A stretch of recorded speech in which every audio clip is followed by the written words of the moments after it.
રાજકોટ મહાનગરપાલિકાની પાણી વિતરણ વ્યવસ્થાને લઈને ગંભીર સવાલો ઊભા થયા છે। લેબ રિપોર્ટમાં બેક્ટેરિયાયુક્ત પાણીના અનેક સેમ્પલ નિષ્ફળ ગયા હોવા છતાં પણ તે અંગેની માહિતી જાહેર કરવામાં વિલંબ થયો હોવાના આક્ષેપ છે।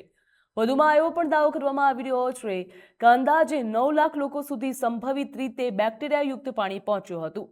જો આરોગ્ય કેન્દ્રના આંકડા મુજબ શહેરમાં દર મહિને પાણીજન્ય રોગોના અંદાજે 1100થી પણ વધુ કેસ નોંધાઈ રહ્યા છે। બીજી તરફ એપ્રિલ 2024માં પણ પાણીના 13 સેમ્પલ નિષ્ફળ ગયા હોવાનું સામે આવ્યું છે, જેમાં સેન્ટ્રલ ઝોનમાં 9 અને વેસ્ટ ઝોનમાં 4 સેમ્પલનો સમાવેશ થાય છે। આ સમગ્ર મામલો એવા સમયે આવ્યો જ્યારે તાજેતરમાં જ મ્યુનિસિપલ કમિશનર તુષાર સુમેરાએ વોટર ટ્રીટમેન્ટ પ્લાન્ટને લઈને ઘર સુધીની પાણી વિતરણ વ્યવસ્થાની કામગીરીની પ્રશંસા કરી। સુપર ક્વોલિટીનેટ તેમજ પાણી પૂરું પાડવાના દાવો કર્યો હતો। જો કે સામે આવેલા આક્ષેપોને લઈને રાજકોટ મહાનગરપાલિકા તરફથી સત્તાવાર સ્પષ્ટતા થઈ નથી।